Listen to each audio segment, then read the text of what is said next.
2023 ವಿಧಾನಸಭಾ ಚುನಾವಣೆಯ ಆದ ನಂತರ ಮೇಲಿಂದ ಮೇಲೆ ಕೇಳಿ ಬರ್ತಾ ಇರುವಂತಹ ವಿಚಾರ ಸಂಪುಟ ಪುನರ್ರಚನೆ ಆಗಬೇಕು, ಹೊಸಬರಿಗೆ ಅವಕಾಶವನ್ನು ಕೊಡಬೇಕು, ಅವರನ್ನ ಸಚಿವರನ್ನಾಗಿ ಮಾಡಬೇಕು ಅನ್ನುವಂತ ಚರ್ಚೆ ಕಾಂಗ್ರೆಸ್ ಪಾಳ್ಯದಲ್ಲಿ ಆಗ್ತಾ ಬಂದಿತ್ತು.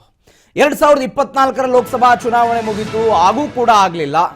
ಈಗೇನೋ ಕೈ ಹಾಕಿದ್ದಾರೆ ಎನ್ನುವಂತ ಸುದ್ದಿಗಳು ಬರ್ತಾ ಇದೆ. ಸಂಪುಟ ಪುನರ್ರಚನೆಗೆ ಕಾಂಗ್ರೆಸ್ ಹೈಕಮಾಂಡ್ ನಾಯಕರೇನೋ ಕೈ ಹಾಕಿದಾರಂತೆ. ಶೀಘ್ರದಲ್ಲೇ ಮುಖ್ಯಮಂತ್ರಿ ಸಿದ್ದರಾಮಯ್ಯನವರು, ಉಪಮುಖ್ಯಮಂತ್ರಿ ಡಿ.ಕೆ. ಶಿವಕುಮಾರ್ ದೆಹಲಿಗೆ ಹೋಗ್ತಾರೆ ಎನ್ನುವಂತ ಡೀಟೇಲ್ ಸಿಗ್ತಾ ಇದೆ. ರಾಹುಲ್ ಗಾಂಧಿ ವಿದೇಶ ಪ್ರವಾಸದಲ್ಲಿದ್ದಾರೆ. ಅವರು ಬಂದ ನಂತರ ಮುಖ್ಯಮಂತ್ರಿಗಳು ಮತ್ತು ಉಪಮುಖ್ಯಮಂತ್ರಿಗಳು ದೆಹಲಿಗೆ ಹೋಗ್ತಾರೆ ಅಂತ. ಯಾವ ಕಾರಣಕ್ಕೆ? ಸಂಪುಟ ಪುನರ್ರಚನೆ ಮಾಡಬೇಕು ಅಂತ. ಸಂಪುಟ ಪುನರ್ರಚನೆ ಆಗಬೇಕು ಅನ್ನುವಂತಹ ಬೇಡಿಕೆ ಕಾಂಗ್ರೆಸ್ನಲ್ಲಿದೆ. ಒತ್ತಾಯಗಳು ಕೇಳಿ ಬರ್ತಾ ಇದೆ. ನಾ ಮುಂದು ನೀ ಮುಂದು ಅಂತ ಅನೇಕ ಜನ ತುದಿಗಾಲಲ್ಲಿ ನಿಂತಿದ್ದಾರೆ, ಅಸಮಾಧಾನವನ್ನು ಹೊರಹಾಕಿದ್ದಾರೆ. ಕೆಲವೊಂದಿಷ್ಟು ಜನ ಹಿರಿಯರು ಮೂರು ಬಾರಿ ಗೆದ್ದವರಿಗೂ ಕೂಡ ಸಚಿವ ಸ್ಥಾನ ಸಿಕ್ಕಿಲ್ಲ, ಅವರು ಹಿರಿತನದ ಆಧಾರದ ಮೇಲೆ ಅವಕಾಶವನ್ನು ಕೊಡಬೇಕು ಅಂತ ಕೇಳ್ತಿದ್ದಾರೆ. ಹೊಸಬರು ಕೂಡ ಪಾಳೆಯದಲ್ಲಿದ್ದಾರೆ. ಬಿ.ಆರ್. ಪಾಟೀಲ್ರು, ರಾಜು ಕಾಗೆ, ಗೋಪಾಲ್ ಕೃಷ್ಣ, ನರೇಂದ್ರ ಸ್ವಾಮಿ, ಎಲ್ಲ ನಾಯಕರು ಬಹುತೇಕರು ನನಗೂ ಸಚಿವ ಸ್ಥಾನ ಬೇಕು ಎನ್ನುವಂತಹ ನಿಟ್ಟಿನಲ್ಲಿ ಪ್ರಯತ್ನಗಳನ್ನು ಮಾಡ್ತಾ ಇದ್ದಾರೆ. ಆದರೆ ಕಾಂಗ್ರೆಸ್ ಹೈಕಮಾಂಡ್ ಮಾತ್ರ ಇದರ ಗೋಜಿಗೆ ಹೋಗ್ತಾ ಇರಲಿಲ್ಲ. ಲೋಕಸಭಾ ಚುನಾವಣೆ ಆದ ಮೇಲೆ ಇಂಥದ್ದೊಂದು ಬದಲಾವಣೆ ಆಗಬಹುದು ಎನ್ನುವಂತ ನಿರೀಕ್ಷೆಗಳಿತ್ತು, ಆದರೆ ಅದು ಕೂಡ ಆಗಲಿಲ್ಲ. ಯಾದಗಿರಿಯ ಶರಣಬಸಪ್ಪ ದರ್ಶನಾಪುರ್ ಸಣ್ಣ ಕೈಗಾರಿಕೆ ಸಚಿವರು, ಅವರನ್ನು ಕೈ ಬಿಡಬಹುದು ಅಂತ. ಡಿ. ಸುಧಾಕರ್ ಇವರನ್ನು ಕೈ ಬಿಡಬಹುದು ಅಂತ ಸಾಂಖ್ಯಿಕ ಸಚಿವರು. ಮಂಕಾಳ ವೈದ್ಯ ಮೀನುಗಾರಿಕೆ ಸಚಿವರು, ಇವರನ್ನ ಕೈಬಿಟ್ಟು ಹೊಸಬರಿಗೆ ಅವಕಾಶವನ್ನು ಕೊಡಬಹುದು ಅಂತ. ಕೆ.ಎಚ್. ಮುನಿಯಪ್ಪ ಆಹಾರ ಮತ್ತು ನಾಗರಿಕ ಸರಬರಾಜು ಇಲಾಖೆಯನ್ನು ನೋಡ್ಕೊಳ್ತಾ ಇದ್ದಾರೆ. ಹಿರಿಯ ನಾಯಕರು. ಕೆ.ಎನ್. ರಾಜಣ್ಣ ಅವರನ್ನು ಕೈ ಬಿಡ್ತಾರೆ ಎನ್ನುವಂಥದ್ದು ಸಹಕಾರ ಸಚಿವರು 2 ದಿನಗಳ ಹಿಂದೆ ಒಂದು ಹೇಳಿಕೆಯನ್ನು ಕೊಟ್ಟಿದ್ರು. ಕೆ. ವೆಂಕಟೇಶ್ ಪಶುಸಂಗೋಪನಾ ಸಚಿವರು, ಅವರನ್ನ ಕೈ ಬಿಡಬಹುದು ಅಂತ. ಶಿವಾನಂದ ಪಾಟೀಲ್ ಮಾರುಕಟ್ಟೆ ಸಚಿವರು. ಲಕ್ಷ್ಮೀ ಹೆಬ್ಬಾಳ್ಕರ್ ಮಹಿಳಾ ಮತ್ತು ಮಕ್ಕಳ ಕಲ್ಯಾಣ ಇಲಾಖೆ ನೋಡ್ಕೊಳ್ತಾ ಇದ್ದಾರೆ. ಬೈರತಿ ಸುರೇಶ್ ನಗರಾಭಿವೃದ್ಧಿ ಸಚಿವರು, ಇವರು ಹೆಬ್ಬಾಳದಿಂದ ಆಯ್ಕೆ ಆಗಿದ್ದಾರೆ. ಆರ್.ಬಿ. ತಿಮ್ಮಾಪುರ್ ಅಬಕಾರಿ ಸಚಿವರು, ಇವರನ್ನ ಕೈಬಿಟ್ಟು ಹೊಸಬರಿಗೆ ಅವಕಾಶವನ್ನು ಕೊಡಬಹುದು ಎನ್ನುವಂತ ಲೆಕ್ಕಾಚಾರಗಳು ಕೇಳಿ ಬರ್ತಾ ಇದೆ. 136 ಇದ್ರು ಪ್ಲಸ್ 3 ಆಡ್ ಆಗಿದೆ. 139 ಜನ ಶಾಸಕರಿದ್ದಾರೆ. ಇರೋದು 34 ಸಚಿವ ಸ್ಥಾನಗಳು. ಯಾರಿಗೆ ಅವಕಾಶವನ್ನು ಕೊಡಬೇಕು ಅನ್ನುವಂತಹ ನಿಟ್ಟಿನಲ್ಲಿ ಗೊಂದಲಗಳಿದೆ. ಈಗ ಇರುವ ಬಹುತೇಕ ಸಚಿವರೆಲ್ಲರೂ ಕೂಡ ಸಿದ್ದರಾಮಯ್ಯನವರ ಅತ್ಯಾಪ್ತರು. ಸಿದ್ದರಾಮಯ್ಯನವರ ಜೊತೆಗೆ ಹೆಚ್ಚಾಗಿ ಗುರುತಿಸಿಕೊಂಡವರು ಸಿದ್ದರಾಮಯ್ಯನವರ ಸಚಿವ ಸಂಪುಟದಲ್ಲಿ ಸಚಿವರಾಗಿದ್ದಾರೆ. ಬಿ.ಆರ್. ಪಾಟೀಲ್ರು ಸಿದ್ದರಾಮಯ್ಯನವರ ಜೊತೆಗೆ ಜೆಡಿಎಸ್ ಅನ್ನ ಬಿಟ್ಟು ಬಂದು ಕಾಂಗ್ರೆಸ್ ಅನ್ನ ಸೇರಿದವರು, ಜಾತ್ಯತೀತ ಮನೋಭಾವವನ್ನು ಹೊಂದಿದಂತ ವ್ಯಕ್ತಿ. ಅವರಿಗೆ ಸಚಿವ ಸ್ಥಾನ ಸಿಕ್ಕಿಲ್ಲ, ಅಸಮಾಧಾನವನ್ನು ಹೊರಹಾಕ್ತಿದ್ದಾರೆ. ಒಂದು. ರಾಜು ಕಾಗೆ, ಲಕ್ಷ್ಮಣ ಸವದಿಯವರನ್ನ ಬಿಜೆಪಿಯಿಂದ ಕಾಂಗ್ರೆಸ್ಗೆ ಕರ್ಕೊಂಡು ಬರುವಲ್ಲಿ ಯಶಸ್ವಿಯಾಗಿದ್ರು, ಗೆದ್ದಿದ್ದಾರೆ ಕಾಗವಾಡ ವಿಧಾನಸಭಾ ಕ್ಷೇತ್ರದಿಂದ. ಅವರಿಗೆ ಅವಕಾಶವನ್ನು ಕೊಡಬೇಕು ಅನ್ನುವಂಥ ನಿಟ್ಟಿನಲ್ಲಿ ಅವರು ಅಸಮಾಧಾನವನ್ನು ಹೊರಹಾಕ್ತಾ ಇದ್ದಾರೆ. ಮಾಗಡಿ ಬಾಲಕೃಷ್ಣ ಯಾರಿಗೆ ಕೊಡಬಹುದು ಅನ್ನುವಂಥ ನಿಟ್ಟಿನಲ್ಲಿ ನೋಡ್ತಾ ಇದ್ದೀರಿ. ಮಾಗಡಿ ಬಾಲಕೃಷ್ಣ, ಶಿವಲಿಂಗೇಗೌಡರು, ಬೇಳೂರು ಗೋಪಾಲಕೃಷ್ಣ. ಶಿವಲಿಂಗೇಗೌಡರು ಜೆಡಿಎಸ್ ಅನ್ನ ಬಿಟ್ಟು ಬರುವಾಗ ಅರಸೀಕೆರೆಯಿಂದ ನಿಂತು ಅವರು ಗೆದ್ದಿದ್ದಾರೆ. ತಿಪ್ಟೂರು ಷಡಕ್ಷರಿ 2 ದಿನಗಳ ಹಿಂದಷ್ಟೇ ಒಂದು ಹೇಳಿಕೆಯನ್ನು ಕೊಟ್ಟಿದ್ರು, ನಾನು ಕೂಡ ಸಚಿವ ಆಕಾಂಕ್ಷಿ ಇದ್ದೀನಿ ಅಂತ. ಟಿ.ಬಿ. ಜಯಚಂದ್ರ ಹಿರಿಯ ನಾಯಕರು, ಇವರು ಈ ಹಿಂದೆ ಕಾನೂನು ಸಚಿವರಾಗಿದ್ದರು ಸಿದ್ದರಾಮಯ್ಯನವರ ಸಂಪುಟದಲ್ಲಿ. ಈಗ ದೆಹಲಿಯ ವಿಶೇಷ ಪ್ರತಿನಿಧಿ ಆಗಿದ್ದಾರೆ. ಬಿ.ಆರ್. ಪಾಟೀಲ್ರು, ಅವರಿಗೆ ಅವಕಾಶವನ್ನು ಕೊಡಬೇಕು ಅಂತ. ಅಪ್ಪಾಜಿ ನಾಡಗೌಡ ಮುದ್ದೇಬಿಹಾಳ ವಿಧಾನಸಭಾ ಕ್ಷೇತ್ರದಿಂದ ಆಯ್ಕೆಯಾಗಿ ಬಂದಿದ್ದಾರೆ. ಬಿ.ಕೆ. ಹರಿಪ್ರಸಾದ್ ದೆಹಲಿಗೆ ಹೋಗಿ ಮಾತನಾಡ್ಕೊಂಡು ಬಂದಿದ್ರು. ವಿಧಾನ ಪರಿಷತ್ ಕೋಟಾದಲ್ಲಿ ಅವರಿಗೆ ಅವಕಾಶವನ್ನು ಕೊಡಬೇಕು ಅಂತ. ಅದರ ಜೊತೆಗೆ ಸಮುದಾಯವಾರು ಕೂಡ. ಲಕ್ಷ್ಮಣ ಸವದಿ ಅಥಣಿ ವಿಧಾನಸಭಾ ಕ್ಷೇತ್ರ ಬಿಜೆಪಿಯಿಂದ ಬಿಟ್ಟು ಕಾಂಗ್ರೆಸ್ಗೆ ಬಂದಿದ್ದಾರೆ, ಗೆದ್ದಿದ್ದಾರೆ. ರೂಪಾ ಶಶಿಧರ್, ಪ್ರಸಾದ್ ಅಬ್ಬಯ್ಯ ಹುಬ್ಬಳ್ಳಿ ಪೂರ್ವ ವಿಧಾನಸಭಾ ಕ್ಷೇತ್ರ ಸತತವಾಗಿ 3 ಬಾರಿ ಗೆದ್ದಿದ್ದಾರೆ. ಮಳವಳ್ಳಿಯ ನರೇಂದ್ರ ಸ್ವಾಮಿ, ಇವರು ಕೂಡ ಸತತವಾಗಿ ಗೆದ್ದಿರೋದು. ಅಜಯ್ ಸಿಂಗ್ ಜೇವರ್ಗಿ ವಿಧಾನಸಭಾ ಕ್ಷೇತ್ರ, ಧರ್ಮ್ ಸಿಂಗ್ ಅವರ ಪುತ್ರ ಇವರು, ಅವರಿಗೆ ಅವಕಾಶವನ್ನು ಕೊಡಬಹುದು ಅಂತ. ಇದೀಗ ಯು.ಟಿ. ಖಾದರ್ ಸ್ಪೀಕರ್ ಆಗಿದ್ದಾರೆ, ಅವರಿಗೆ ಅವಕಾಶವನ್ನು ಕೊಡಬೇಕು ಅಂತ. ಬಿ ನಾಗೇಂದ್ರ ವಾಲ್ಮೀಕಿ ನಿಗಮ ಪ್ರಕರಣದಲ್ಲಿ ರಾಜೀನಾಮೆ ಕೊಟ್ಟಿದ್ರು, ಅವರಿಗೆ ವಾಪಸ್ ಅವರನ್ನು ಕರೆಸ್ಕೊಳ್ತಾರೆ ಎನ್ನುವಂತಹ ದೃಷ್ಟಿ ಇದೆ. ಬಳ್ಳಾರಿ ಗ್ರಾಮಾಂತರ ವಿಧಾನಸಭಾ ಕ್ಷೇತ್ರ, ಇವರೆಲ್ಲರಿಗೂ ಅವಕಾಶವನ್ನು ಕೊಡಬಹುದು ಎನ್ನುವಂತಹ ಚರ್ಚೆಗಳು ಕಾಂಗ್ರೆಸ್ನಲ್ಲಿ ಆಗ್ತಾ ಇದೆ, ಕೆಲವೊಂದಿಷ್ಟು ಜನರನ್ನ ಹೊರಗಡೆ ಹಾಕಿ.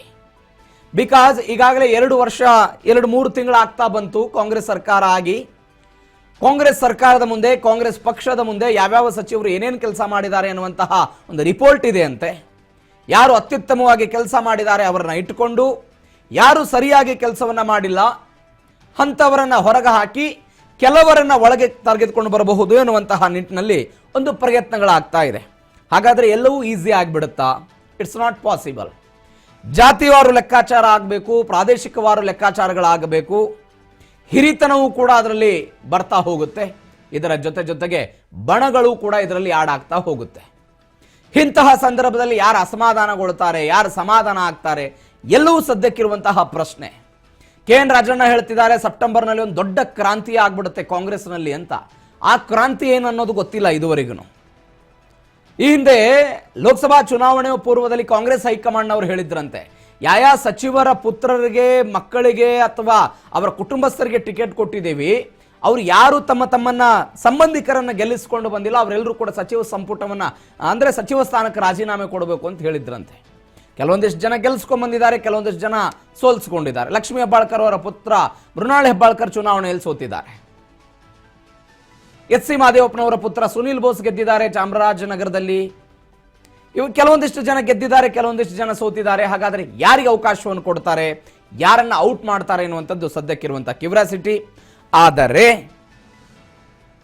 ಒಂದು ಸಂದಿಗ್ಧ ಪರಿಸ್ಥಿತಿಯಲ್ಲಿ ಕಾಂಗ್ರೆಸ್ ಹೈಕಮಾಂಡ್ನವರು ಸಚಿವ ಸಂಪುಟ ಪುನರ್ರಚನೆಗೆ ಕೈ ಹಾಕ್ತಾರಾ ಅನ್ನುವಂತಹ ಪ್ರಶ್ನೆಗಳು ಸಹಜವಾಗಿದೆ. 2-3 ತಿಂಗಳಿಗೆ ರಾಜ್ಯದಲ್ಲಿ ಮುಖ್ಯಮಂತ್ರಿಗಳ ಬದಲಾವಣೆ ಆಗುತ್ತೆ. DK ಶಿವಕುಮಾರ್ ಅದಕ್ಕೆ ಒಂದು ಪೈಪೋಟಿಯನ್ನು ಮಾಡ್ತಿದ್ದಾರೆ. ನವೆಂಬರ್ ತಿಂಗಳಲ್ಲಿ ನನಗೆ ಮುಖ್ಯಮಂತ್ರಿ ಸ್ಥಾನವನ್ನು ಬಿಟ್ಟುಕೊಡಬೇಕು ಅನ್ನುವಂಥ ನಿಟ್ಟಿನಲ್ಲಿ DK ಶಿವಕುಮಾರ್ ಪ್ರಯತ್ನವನ್ನು ಮಾಡ್ತಿದ್ದಾರೆ ಎನ್ನುವಂತಹ ಚರ್ಚೆಗಳಾಗ್ತಾ ಇದೆ. ಈ ಚರ್ಚೆಗಳ ನಡುವೆ ಒಂದು ದೊಡ್ಡ ಮಟ್ಟದ ಪ್ರಯತ್ನಗಳು. ಈ ಪ್ರಯತ್ನ ಹೆಂಗಾಗುತ್ತೆ, ಈಕ್ವಲೆನ್ಸ್ ಹೆಂಗಾಗುತ್ತೆ, ಖರ್ಗೆ ಅವರ ದೃಷ್ಟಿಯಿಂದ, ಸಿದ್ದರಾಮಯ್ಯನವರ ದೃಷ್ಟಿಯಿಂದ, DK ಶಿವಕುಮಾರ್ ದೃಷ್ಟಿಯಿಂದ, ಹೈಕಮಾಂಡ್ ದೃಷ್ಟಿಯಿಂದ ಈ ಅನುಪಾತಗಳು ಹೆಂಗಾಗುತ್ತೆ ಅನ್ನೋದು ಸದ್ಯಕ್ಕಿರುವಂತಹ ಪ್ರಶ್ನೆ. ನಾನು ಮೊನ್ನೆ ಕೂಡ ಹೇಳ್ತಾ ಇದ್ದೆ, 1969ರಲ್ಲಿ ಕಾಂಗ್ರೆಸ್ಗೆ 120 ಸ್ಥಾನ ಬಂದಿತ್ತು. 1989ರಲ್ಲಿ 1969ರಲ್ಲಿ ಏನಾಗಿತ್ತು, ವೀರೇಂದ್ರ ಪಾಟೀಲ್ರು ರಾಜ್ಯದ ಮುಖ್ಯಮಂತ್ರಿ 69ರಿಂದ 71 ತನಕ 3 ವರ್ಷ. ಅವತ್ತು ಯಾರು ಮಂತ್ರಿ ಆದರೂ ಯಾರನ್ನೂ ಪ್ರಶ್ನೆ ಮಾಡ್ತಿರ್ಲಿಲ್ಲ. ನನ್ನನ್ನು ಮಂತ್ರಿ ಮಾಡಿ, ಆ ಜಾತಿಯವರನ್ನ ಮಾಡಿ, ಈ ಪ್ರಾದೇಶಿಕವಾಗಿ ಮಾಡಿ ಯಾರೂ ಕೇಳ್ತಿರ್ಲಿಲ್ವಂತೆ. ಆದರೆ 89ರಲ್ಲಿ ಕಾಂಗ್ರೆಸ್ಗೆ 120 ಸ್ಥಾನ ಬಂದಾಗ ವೀರೇಂದ್ರ ಪಾಟೀಲ್ರು ಎಲ್ಲ ಶಾಸಕರನ್ನು ಕರೆದು ಕೇಳ್ತಿದ್ರಂತೆ, ನಿಮ್ಮ ಜಿಲ್ಲೆಯಲ್ಲಿ ಯಾರನ್ನು ಸಚಿವರನ್ನಾಗಿ ಮಾಡಬೇಕು, ಈ ಜಿಲ್ಲೆಯಲ್ಲಿ ಯಾರನ್ನು ಮಾಡಬೇಕು ಅಂತ. ಅವಾಗ ಶಾಸಕರು ಹೇಳ್ತಿದ್ರಂತೆ, ಬೇರೆಯವ್ರ ಹೆಸರು ಯಾಕೆ ಹೇಳ್ತೀರಿ, ನಾನೇ ಇದನ್ನಲ್ಲಿ ನನ್ನನ್ನು ಸಚಿವರನ್ನಾಗಿ ಮಾಡಿ ಅಂತ. ಅದರ ಜೊತೆಗೆ ಅವರು ಒಂದು ಮಾತು ಹೇಳಿದ್ರಂತೆ ಮುಂದೆ, ನನಗೆ ವಿಪಕ್ಷಗಳಿಂದ ಸ್ವಪಕ್ಷದ ಶಾಸಕರ ಕಾಟವೇ ಜಾಸ್ತಿ ಇದೆ, ಅವರೇ ಎಲ್ಲ ನನಗೆ ಶತ್ರುಗಳಾಗ್ಬಿಡ್ತಾರೋ ಅನ್ನುವಂಥ ಹೆದರಿಕೆ ನನಗಿದೆ, ಯಾವಾಗ ಯಾರು ಪಾರ್ಟಿ ಬಿಟ್ಟು ಹೋಗ್ತಾರೋ ಗೊತ್ತಿಲ್ಲ, ಅಸಮಾಧಾನ ಭುಗಿಲೆದ್ದು ಅಂತ ವೀರೇಂದ್ರ ಪಾಟೀಲ್ 1989ರಲ್ಲಿ ಹೇಳಿದಂಥ ಮಾತು ಕಾಂಗ್ರೆಸ್ಗೂ ಇವತ್ತಿಗೂ ಕೂಡ ಅನ್ವಯ ಆಗುತ್ತೆ. ಬಿಕಾಸ್ ಕಾಂಗ್ರೆಸ್ಗೇನೋ ಈ ಹಿಂದೆ 176-78 ಬಂದಾಗ ಅದಕ್ಕಿಂತ 136 ಬಂದಿತ್ತು ಕಳೆದ ಬಾರಿ. ಅತಿ ಹೆಚ್ಚು ಶಾಸಕರು ಇದ್ದಾಗಲೂ ಕೂಡ ಅಸಮಾಧಾನ ಅನ್ನುವಂಥದ್ದು ಹಾಗೇ ಇದೆ. ಹೀಗಾಗಿ ಯಾರು ಅಸಮಾಧಾನಗೊಳ್ತಾರೆ, ಏನಾಗ್ತಾರೆ ಸದ್ಯಕ್ಕಿರುವಂತಹ ಪ್ರಶ್ನೆ. ಬಿಕಾಸ್ ಚಾಮರಾಜನಗರದಿಂದ ಆಯ್ಕೆಯಾಗಿ ಬರ್ತಾ ಇದ್ದಂಥ ಶ್ರೀನಿವಾಸರು ಕಂದಾಯ ಸಚಿವರಾಗಿದ್ದರು ಸಿದ್ದರಾಮಯ್ಯನವರ ಸಂಪುಟದಲ್ಲಿ. ಕಂದಾಯ ಸಚಿವರು, ಸಮಾಜ ಕಲ್ಯಾಣ ಇಲಾಖೆ ಸಚಿವರಾಗಿದ್ದರು ಒಟ್ಟಕ್ಕೆ. ಅವರನ್ನ ಸಿದ್ದರಾಮಯ್ಯನವರು ಸಚಿವ ಸಂಪುಟ ಪುನರ್ರಚನೆ ಮಾಡಿದ ಕೈ ಬಿಟ್ಬಿಟ್ರು. ಅವರಿಗೆ ಅಸಮಾಧಾನ. ಆವಾಗ ನಾನು ಹಿರಿಯನಿದ್ದೀನಿ, ಸಿದ್ದರಾಮಯ್ಯನವರು ಅತ್ಯಾಪ್ತನಾಗಿದ್ದೀನಿ, ನನ್ನನ್ನೇ ಸಚಿವ ಸಂಪುಟದಿಂದ ಕೈ ಬಿಟ್ರು ಅಂತ ಹೇಳಿ ಅವರು ಅವತ್ತು ಕಾಂಗ್ರೆಸ್ ಪಾರ್ಟಿಯನ್ನು ಬಿಟ್ಟು ಹೋಗಿ ಬಿಜೆಪಿಯನ್ನು ಸೇರ್ಪಡೆ ಆಗಿದ್ದಂಥ ಉದಾಹರಣೆ ಇದೆ. ಉದಾಹರಣೆ ಹೀಗಿರುವಾಗ ಕಾಂಗ್ರೆಸ್ನವರು ಏನು ಮಾಡ್ತಾರೆ ಅನ್ನುವಂಥದ್ದು ಸದ್ಯಕ್ಕಿರುವಂಥ ಪ್ರಶ್ನೆ. ಹೆಚ್ಚಿನ ಡೀಟೇಲ್ಸ್ ಕೊಡ್ತಾರೆ ನಮ್ಮ ಪ್ರತಿನಿಧಿ ಬಸವರಾಜ್ ಹೂಗಾರ್, ಫೋನ್ ಸಂಪರ್ಕದಲ್ಲಿದ್ದಾರೆ. ಬಸವರಾಜ್, ಈ ರಾಜಕೀಯ ಪಕ್ಷಗಳಿಗೆ 2 ವಿಚಾರ, ಒಂದು ಸಚಿವ ಸ್ಥಾನ ಪುನರ್ರಚನೆ ಮತ್ತು ಜಾತಿ ವಿಚಾರ ಕೈ ಹಾಕೋದು ಜೇನುಗೂಡಿ ಕಲ್ಲು ಹೊಡೆದಂಗೆ. ಜೇನುಗೂಡಿ ಕಲ್ಲು ಹೊಡಿತಾರ ಕಾಂಗ್ರೆಸ್ನವರು? ಕಡೆ ನೀವು ಹೇಳಿದಂತೆ ಸರ್ಜರಿ ಮಾಡುವಂತದ್ದು ಮತ್ತು ಜಾತಿಗಂತಿ ಎರಡೂ ಕೂಡ ಒಂದು ಕೈ ಹಾಕಿದಂತ ಮತ್ತೆ ಕಲ್ಲು ಹೊಡೆದಂತ ಕೂಡ ಇರ್ತಕ್ಕಂಥ ವಿಚಾರ. ಆದ್ರೆ ಇಲ್ಲಿ ಪ್ರಮುಖವಾಗಿ ಈಗ ಅಂತಿಮ ಆ ಒಂದು ಜೇನುಗುಡಿಗೆ ಕೈ ಹಾಕುವಂತಹ ಸಂದರ್ಭ ಬಂದಿದೆ ಅನ್ನೋ ಮಾಹಿತಿ ಕೂಡ ಈಗ ಸದ್ಯಕ್ಕೆ ಸಿಗ್ತಾ ಇದೆ. ಈಗಾಗಲೇ ಸಚಿವ ಸಂಪುಟ ಸರ್ಜರಿ ಆಗ್ಬೇಕು ಅನ್ನುವಂಥದ್ದು ಬಹಳ ಒತ್ತಾಯ ಕೂಡ ಕಾಂಗ್ರೆಸ್ ಪಕ್ಷದಲ್ಲಿ ಇರ್ತಕ್ಕಂಥದ್ದು. ಸಚಿವ ಆಕಾಂಕ್ಷಿಗಳು ಸಹಿತ ಹೈಕಮಾಂಡ್ ಮಟ್ಟ ಕೂಡ ಲಾಬಿಯನ್ನ ಮಾಡ್ತಾ ಇದ್ದಾರೆ. ಮತ್ತೆ ಕೆಲವೊಂದಿಷ್ಟು ಸರ್ಕಾರದ ಮಟ್ಟ ಕೂಡ ಅಸಮಾಧಾನ ವ್ಯಕ್ತಪಡಿಸಿ ಸರ್ಕಾರಕ್ಕೂ ಕೂಡ ಮುಜುಗರ ತರುವಂತಹ ರೀತಿಯಲ್ಲೂ ಕೂಡ ಒಂದಿಷ್ಟು ಇತ್ತೀಚಿನ ಬೆಳವಣಿಗೆ ಸರ್ಕಾರದಲ್ಲಿ ಇರ್ತಕ್ಕಂಥ ಶಾಸಕರು ಕೂಡ ಮಾಡ್ತಾ ಇದ್ದಾರೆ. ಹಾಗಾಗಿ ಸಚಿವ ಸಂಪುಟ ಸರ್ಜರಿ ಆಗ್ಬೇಕು ಅನ್ನುವಂತಹ ಒಲವು ಕೂಡ ಇರುವಂತದ್ದು. ಈಗಾಗಲೇ ಯಾವೆಲ್ಲ ಸಚಿವರನ್ನ ಅವರ ಕಾರ್ಯವೈಖರಿ ಪಟ್ಟಿ ಏನು ಅನ್ನುವಂಥದ್ದನ್ನು ಕೂಡ ಈಗಾಗಲೇ ಸಿಎಂ ಇಬ್ರು ನಾಯಕರು ಕೂಡ ಪಟ್ಟಿಯನ್ನು ಕೂಡ ಈಗಾಗಲೇ ರಿಪೋರ್ಟ್ ಕಾರ್ಡ್ ಅನ್ನು ಕೂಡ ಸಲ್ಲಿಸಿದ್ದಾರೆ. ಹಾಗಾಗಿ ಆ ಎಲ್ಲಾ ರಿಪೋರ್ಟ್ ಕಾರ್ಡ್ ಅನ್ನ ತೆಗೆದುಕೊಂಡಂತ ಹೈಕಮಾಂಡ್ ನಾಯಕರು ಈಗ ರಾಹುಲ್ ಗಾಂಧಿ ಅವರು ವಿದೇಶಿ ಪ್ರವಾಸದಲ್ಲಿ ಇರ್ತಕ್ಕಂಥದ್ದು. ಅವರು ವಾಪಸ್ ಬಂದ ಬಳಿಕ ಸಿಎಂ ಮತ್ತೆ ಡಿಸಿಎಂ ಇಬ್ಬರು ನಾಯಕರು ಕೂಡ ದೆಹಲಿಗೆ ಒಂದು ಹೈಕಮಾಂಡ್ ನಾಯಕರನ್ನ ಭೇಟಿ ಮಾಡುವಂತ ಸಾಧ್ಯತೆ ಇದೆ. ಅಂತಿಮವಾಗಿ ರಾಹುಲ್ ಗಾಂಧಿ ಅವರ ಜೊತೆ ಚರ್ಚಿಸಿ ಕೆಲವೊಂದಿಷ್ಟು ಸಚಿವರನ್ನ ಅನ್ನುವಂಥದ್ದು ಸಂಪುಟದಿಂದ ಅನ್ನುವಂತಹ ಚರ್ಚೆ. ಅದರಲ್ಲಿ ಪ್ರಮುಖವಾಗಿ ಈಗಾಗಲೇ ಕೆಲವು ಒಂದಿಷ್ಟು ಲೋಕಸಭಾ ಚುನಾವಣೆ ಆದಂತ ಸಂದರ್ಭದಲ್ಲಿಯೂ ಕೂಡ ಕೆಲವಷ್ಟು ಲೆಕ್ಕಾಚಾರಗಳು ಅಂದ್ರೆ ಅವರ ಒಂದು ಪುತ್ರರಿಗೂ ಕೂಡ ಟಿಕೆಟ್ ಕೊಡುವ ಮುಖಾಂತರ ನಾವು ಹೇಳಿದಂತ ಸಂದರ್ಭದಲ್ಲಿ ನಿಮ್ಮ ಸಚಿವ ಸ್ಥಾನ ತ್ಯಾಗ ಮಾಡಬೇಕು ಅನ್ನುವಂತಹ ನಿಟ್ಟಿನಲ್ಲಿ ಕೂಡ ಈಗಾಗಲೇ ಹೇಳಿರ್ತಕ್ಕಂಥದ್ದು. ಅದರಂತೆ ಅವರು ಕೂಡ ಒಪ್ಪಿಗೆ ಸೂಚಿಸಿದ್ದಾರೆ ಅನ್ನುವಂತಹ ಮಾಹಿತಿ ಕೂಡ ಇದೆ. ಹಾಗಾಗಿ ಬಿಟ್ಟು ಕೆಲವೊಂದಿಷ್ಟು ಹಿರಿಯ ಶಾಸಕರು ಇದ್ದಾರೆ, ಮತ್ತೆ ಸಮುದಾಯವಾರು ಕೂಡ ಈಗಾಗಲೇ ಸಚಿವ ಸ್ಥಾನ ಕೊಡಬೇಕು ಅನ್ನುವಂತಹ ಲೆಕ್ಕಾಚಾರದಲ್ಲಿ ಕೂಡ ಇರುವಂತದ್ದು. ಹಾಗಾಗಿ ಅವ್ರನ್ನು ಕೂಡ ತೆಗೆದುಕೊಳ್ಬೇಕು ಸಂಪುಟದಲ್ಲಿ ಅನ್ನುವಂಥದ್ದು. ಯಾರನ್ನೆಲ್ಲ ಕೈ ಬಿಡ್ತಾರೆ ಅನ್ನುವಂಥದ್ದು ನೋಡೋದಾದ್ರೆ ಸಚಿವರಾಗಿರ್ತಕ್ಕಂಥ ರಹೀಂ ಖಾನ್, ಮತ್ತೆ ಶರಣ್ ಬಸಪ್ಪ ದರ್ಶನಾಪುರ್, ಮತ್ತೆ ಡಿ ಸುಧಾಕರ್, ಮಂಕಾಳ್ ವೈದ್ಯ, ಮತ್ತೆ KH ಮುನಿಯಪ್ಪ, ಮತ್ತೆ KN ರಾಜಣ್ಣ, K ವೆಂಕಟೇಶ್, ಆನಂದ್ ಪಾಟೀಲ್, ಲಕ್ಷ್ಮೀ ಹೆಬ್ಬಾಳ್ಕರ್, ಮತ್ತೆ ಬೈರತಿ ಸುರೇಶ್ ಹಾಗೂ RB ತಿಮ್ಮಾಪುರ್ ಈ ಒಂದು ಸಚಿವರಿಗೆ ಕೋಕ್ ಕೊಡ್ಲಾಗುತ್ತೆ ಈ ಒಂದು ಸರ್ಜರಿ ಆದ್ರೆ ಅನ್ನುವಂತಹ ಮಾಹಿತಿ ಸದ್ಯಕ್ಕೆ ಸಿಗುವಂತದ್ದು. ಇನ್ನು ಯಾರನ್ನೆಲ್ಲ ಸಂಪುಟದಲ್ಲಿ ತೆಗೆದುಕೊಳ್ಳಬಹುದು ಅನ್ನುವಂತಹ ಲೆಕ್ಕಾಚಾರ ನೋಡೋದಾದ್ರೆ ಪ್ರವೀಣ್, ಈಗಾಗಲೇ ಕಾಂಗ್ರೆಸ್ ಪಕ್ಷದಲ್ಲಿ ಹಿರಿಯ ನಾಯಕರು, ವಿಧಾನ ಪರಿಷತ್ನ ಸದಸ್ಯರು ಕೂಡ ಅದು DK ಹರಿಪ್ರಸಾದ್ ಅವರಿಗೂ ಕೂಡ ಇತ್ತೀಚೆಗೆ ಸಿಎಂ ಸಿದ್ದರಾಮಯ್ಯ ಸ್ವತಃ ಹೋಗಿ ಅವರನ್ನ ಸಮಾಧಾನ ಪಡಿಸುವಂತ ಪ್ರಯತ್ನ ಮಾಡಿದ್ರು. ವಿಶ್ವಾಸಕ್ಕೆ ತೆಗೆದುಕೊಂಡು ನಿಮಗೆ ಸಂಪುಟದಲ್ಲಿ ಅವಕಾಶ ಕೊಡ್ತೇನೆ ಅನ್ನುವಂತಹ ಭರವಸೆಯನ್ನು ಕೂಡ ಕೊಟ್ಟಿದ್ದಾರೆ ಅನ್ನುವಂಥದ್ದು. ಹೈಕಮಾಂಡ್ ನಾಯಕರಿಗೂ ಕೂಡ ಅತ್ಯಾಪ್ತರು BK ಹರಿಪ್ರಸಾದ್ ಅವರು ಅವರಿಗೂ ಕೂಡ ಸಚಿವ ಸಂಪುಟದಲ್ಲಿ ಸ್ಥಾನಮಾನ ಕೊಡಬಹುದು.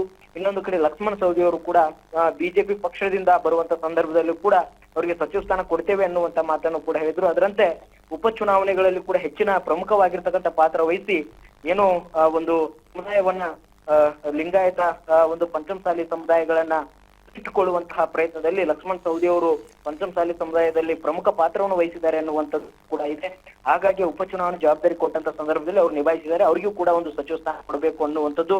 ಇನ್ನೊಂದು ಕಡೆ ರೂಪಾ ಶಶಿಧರ್ ಅವರಿಗೂ ಕೂಡ ಸಚಿವ ಮುನಿಯಪ್ಪ ಅವರು ಮಗಳಿಗೆ ಕೊಡೋದಾದ್ರೆ ನಾನು ಬಿಟ್ಕೊಡ್ತೀನಿ ಅನ್ನುವಂತ ಮಾತನ್ನು ಕೂಡ ಹೇಳಿದ್ದಾರೆ. ಹಾಗಾಗಿ ಅವ್ರಿಗೆ ಅವಕಾಶ ಕೊಡಬಹುದು. ಇನ್ನೊಂದ್ ಕಡೆ ಪ್ರಸಾದ್ ಅಬ್ಬೆ ಅವರು ಕೂಡ ಲಾಬಿ ಮಾಡ್ತಾ ಇದ್ದಾರೆ. ಮಳವಳ್ಳಿ ನರೇಂದ್ರ ಸ್ವಾಮಿ ಅವರಿಗೂ ಕೂಡ ಬೇಕು ಅನ್ನುವಂತಹ ಒತ್ತಾಯ ಇದೆ. ಅಜಯ್ ಸಿಂಗ್ ಮತ್ತೆ UT ಖಾದರ್ ಮತ್ತೆ B ನಾಗೇಂದ್ರನ್ ಕೂಡ ಮತ್ತೆ ಸಂಪುಟದಲ್ಲಿ ತೆಗೆದುಕೊಳ್ಬೇಕು ಅನ್ನುವಂತಹ ಮಾತು ಕೂಡ ಇದೆ. ಬಂಗಪೇಟೆ ನಾರಾಯಣ ಸ್ವಾಮಿ ಮತ್ತೆ ಶಿವಲಿಂಗೇಗೌಡರಿಗೂ ಕೂಡ ಕೊಡಬೇಕು ಅನ್ನುವಂಥದ್ದು ಕೂಡ ಒತ್ತಾಯ ಇರ್ತಕ್ಕಂಥದ್ದು. ಮತ್ತೆ ಮಾಗಡಿ ಬಾಲಕೃಷ್ಣ ಮತ್ತೆ ಈಗಾಗಲೇ ಬೇಳೂರು ಗೋಪಾಲ್ ಕೃಷ್ಣ ಹೀಗೆ ಹಲವು ಸಚಿವರನ್ನ ಸಂಪುಟಕ್ಕೆ ತೆಗೆದುಕೊಳ್ಬೇಕು ಅನ್ನುವಂತಹ ಒಂದಿಷ್ಟು ಪಟ್ಟಿಯನ್ನು ಕೂಡ ಸಿಎಂ ಮತ್ತೆ DCM ಮಾಡ್ಕೊಂಡಿದ್ದಾರೆ. ಆ ಪಟ್ಟಿಯನ್ನು ಅಂತಿಮವಾಗಿ ರಾಹುಲ್ ಗಾಂಧಿ ಅವರಿಗೆ ಕಳಿಸಿ ಅಲ್ಲಿ ಫೈನಲ್ ಮಾಡಿ ಅಲ್ಲಿ ಯಾರನ್ನೆಲ್ಲ ಕೈ ಬಿಡಬೇಕು, ಯಾರನ್ನೆಲ್ಲ ಸಂಪುಟದಲ್ಲಿ ತೆಗೆದುಕೊಳ್ಬೇಕು ಅನ್ನುವಂತ ಚರ್ಚೆಯನ್ನು ಕೂಡ ನಡೆಸಲಿದ್ದಾರೆ ಸಿಎಂ ಮತ್ತೆ DCM ಅನ್ನುವಂತ ಮಾಹಿತಿ ಕೂಡ ಈಗ ಸದ್ಯಕ್ಕೆ ಇರುವಂತದ್ದು. ಪ್ರವೀಣ್, ಒಂದ್ ಕಡೆ ಮುಖ್ಯಮಂತ್ರಿ ಬದಲಾವಣೆ ಅಂತೀರಿ, ಸಿದ್ದರಾಮಯ್ಯನವರು ನವೆಂಬರ್ ತಿಂಗಳಲ್ಲಿ ಇಳಿತಾರೆ, ಆ ಸ್ಥಾನಕ್ಕೆ DK ಶಿವಕುಮಾರ್ ಬರ್ತಾರೆ ಅನ್ನುವಂಥ ಚರ್ಚೆಗಳಾಗ್ತಾ ಇದೆ. ಇದರ ನಡುವೆ ಇನ್ನೊಂದು 2-3 ತಿಂಗಳ ಅಂತರದಲ್ಲಿರುವಾಗ ಹೈಕಮಾಂಡ್ ಇದಕ್ಕೆ ಓಕೆ ಅನ್ನತ್ತಾ ಸದ್ಯಕ್ಕಿರುವಂಥ ಪ್ರಶ್ನೆ. ಬಿಕಾಸ್ ಇವತ್ತಿನ ಸಚಿವ ಸಂಪುಟದಲ್ಲಿ ಬಹುತೇಕರೆಲ್ಲರೂ ಸಿದ್ದರಾಮಯ್ಯನವರ ಅತ್ಯಾಪ್ತರೇ ಇರೋದ್ರಿಂದ ಅಂಥದ್ದೊಂದು ಬದಲಾವಣೆಗೆ ಹೋಗ್ತಾರಾ? ಪ್ರವೀಣ್, ಒಂದು ಈಗಾಗಲೇ ಪ್ರಮುಖವಾಗಿ ರಾಜ್ಯ ಕಾಂಗ್ರೆಸ್ ಪಾಳೆಯಕ್ಕೆ ಸಿಎಂ ಸಿದ್ದರಾಮಯ್ಯ ಮತ್ತು DCM DK ಶಿವಕುಮಾರ್ ಇಬ್ಬರು ನಾಯಕರು ಕೂಡ ಪ್ರಮುಖ ಪಾತ್ರವನ್ನು ವಹಿಸ್ತಾರೆ. ಹಾಗಾಗಿ ಇಬ್ಬರನ್ನೂ ಕೂಡ ಸಮನ್ವಯತೆಯಿಂದ ತೆಗೆದುಕೊಂಡು ಹೋಗ್ಬೇಕು ಅನ್ನುವಂತ ಲೆಕ್ಕಾಚಾರ ಇರುವಂತದ್ದು ಕಾಂಗ್ರೆಸ್ ಪಕ್ಷದ ಹೈಕಮಾಂಡ್ ನಾಯಕರದು. ಆದ್ರೆ ಇಲ್ಲಿ ಡಿ ಕೆ ಶಿವಕುಮಾರ್ ಅವರು ಕೂಡ ನಾನು ಪಕ್ಷವನ್ನ ಕಟ್ಟಿದ್ದೇನೆ, ಪಕ್ಷಕ್ಕಾಗಿ ತ್ಯಾಗವನ್ನು ಕೂಡ ಮಾಡಿದ್ದೇನೆ, ಹಾಗಾಗಿ ನೀವು ನನಗೂ ಕೂಡ ಒಂದ್ ಬಾರಿ ಅವಕಾಶ ಕೊಡ್ಬೇಕು ಅನ್ನುವಂಥದ್ದು ಹೈಕಮಾಂಡ್ ಮಟ್ಟದಲ್ಲಿ ಬಹಳಷ್ಟು ಲಾಬಿಯನ್ನ ಮಾಡಿದರೆ, ಒತ್ತಾಯವನ್ನು ಕೂಡ ಮಾಡಿರ್ತಕ್ಕಂಥದ್ದು. ಹಾಗಾಗಿ ಹೈಕಮಾಂಡ್ ಅವ್ರನ್ನ ಸಮಾಧಾನ ಪಡಿಸಿದ್ದಾರೆ, ನಿಮಗೂ ಕೂಡ ಸೂಕ್ತವಾಗಿರತಕ್ಕಂಥ ಅವಕಾಶ ಕೊಡ್ತೇವೆ ಅನ್ನುವಂತ ಮಾತನ್ನು ಕೂಡ ಹೇಳಿದ್ದಾರೆ ಅನ್ನುವಂಥದ್ದು ಕೂಡ.